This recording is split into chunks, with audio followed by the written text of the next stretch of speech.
The moment everything feels pointless, when you can't remember why you're doing any of it, that's not you falling apart. That's the old version of you finally running out of road. And what comes next changes everything. There's a specific kind of pain that doesn't have a clean name. It's not grief, it's not depression, exactly. It's the feeling of going through the motions while some quiet part of you asks, why? What's the point?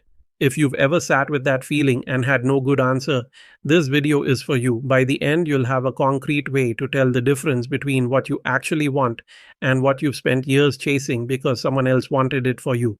That difference is where finding purpose in life actually begins. Picture the most important moment of your life. Everything has led to this. You've prepared, you know what you're supposed to do, and then nothing. You freeze, not from fear of failure, but from something worse. You suddenly don't know if any of it matters. That's exactly where one of history's most famous texts begins. A warrior named Arjunu sits in his chariot between two armies. He's trained his whole life for this. He's the best at what he does, and he collapses. Not physically.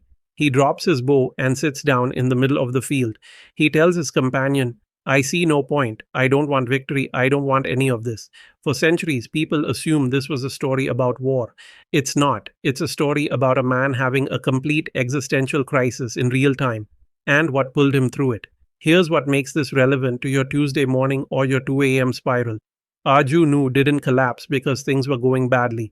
He collapsed because he'd finally looked directly at the life he was living and asked whether it was actually his. That question, is this mine or did I just inherit it, is the beginning of every genuine search for purpose. Viktor Frankl, the psychiatrist who survived Nazi concentration camps and went on to write one of the most important books of the 20th century, described a phenomenon he called the existential vacuum. It's the hollow feeling that shows up when the automatic pilot of your life switches off. When the goals you were handed stop working as motivation, when you've achieved things and still feel empty, or when you've lost the thread entirely and can't find it. Frankl said this vacuum is not a disorder, it's a signal. The signal that the meaning you've been running on was borrowed, not built, and borrowed meaning always runs out. At some point, someone told you to follow your passion. Maybe it was a graduation speech, maybe it was a self help book. The problem is that most people don't have a single burning passion waiting to be discovered like treasure buried in the backyard. What they have is a set of values and natural tendencies that have been slowly buried under years of doing what was expected, what was safe, what would make people proud, or what would pay the bills. That burial happens gradually and quietly. By the time most people ask, what do I actually want? They've been so thoroughly shaped by external expectations that they genuinely can't tell the difference between their own voice and the chorus of everyone else's. This is exactly what the Gita addresses with a concept it calls Swadharma, which roughly translates as one's own path or one's own nature, not duty in the rigid religious sense. Think of it as the specific way you are wired to contribute, to create, to engage with the world. It's the intersection of what you're genuinely good at, what you care about without being told to, and how you naturally move through problems. The Gita makes a striking claim. It is better to do your own path imperfectly than to do someone else's path perfectly. That's not permission to be mediocre. It's a warning that executing someone else's vision of your life, even brilliantly, will eventually hollow you out. Modern psychology backs this up. Self-determination theory, developed by researchers Edward Deci and Richard Ryan, found that human beings have three core psychological needs: autonomy, competence, and connection. When your work and life align with those three things authentically, motivation becomes almost effortless. When they don't, no amount of discipline or willpower fills the gap for long. The problem isn't that you're lazy or broken, or that you haven't found the right productivity system. The problem might be that you're optimizing for the wrong destination entirely. Here's a practical way to think about this. Imagine two people both working 60-hour weeks in high-pressure jobs. One of them is energized, tired, yes, but alive in the work. The other is drained in a way that sleep doesn't fix. Same hours, same pressure, completely different internal experience. The difference is almost never about the job itself. It's about whether the work connects to something they genuinely value, or whether it's serving a goal they adopted from outside themselves. Conditioned goals feel like, I should want this. I'd be stupid not to want this. Everyone thinks this is the right move. Conditioned goals often come with a lot of external validation, money, status, approval, and still leave you feeling vaguely unsatisfied even when you get them. Real goals feel different. They often come with some resistance because they're harder to justify to other people. They might not look impressive from the outside, but when you're doing the work, there's a quality of engagement that doesn't require constant self convincing. Frankl described this as the difference between pleasure and meaning. Pleasure is something you pursue. Meaning is something that emerges when you're fully engaged with something larger than your own comfort. You can't manufacture it, but you can create conditions where it's more likely to appear. The Gita's answer to Arjuna's paralysis wasn't go find your passion or think positive. It was far more grounded than that. It said, stop trying to control outcomes you can't control and start paying attention to the quality of your engagement right now. Act from your nature. Do the work that is genuinely yours to do. The meaning will follow the action, not the other way around. This is one of the most counterintuitive ideas in the entire text, and it's also one of the most psychologically sound. We tend to wait until we feel motivated before we act.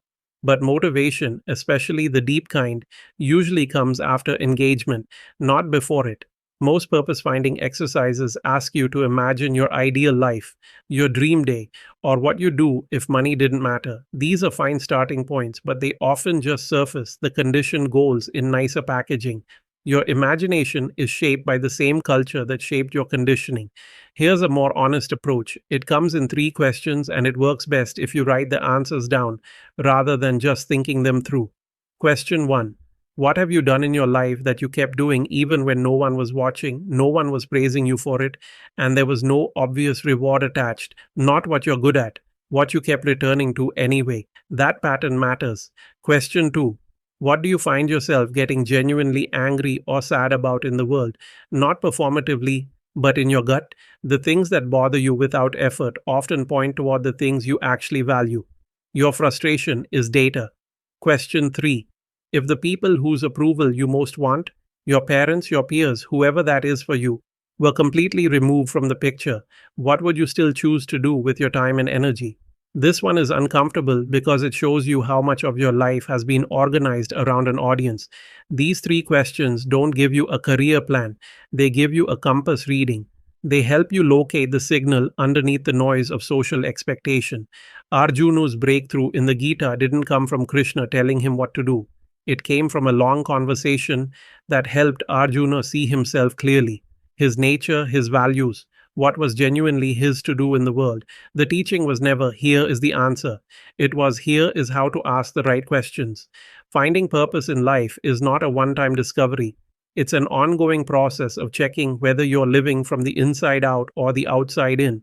And the check-in starts with honest questions, not motivational content. Arjuna picks up his bow. That's how the Gita ends for him. Not with certainty, not with a guarantee of winning, but with clarity about what is genuinely his to do. He acts, not because the outcome is assured, but because the action is aligned with who he actually is. That's a different kind of motivation than what most of us were taught to run on.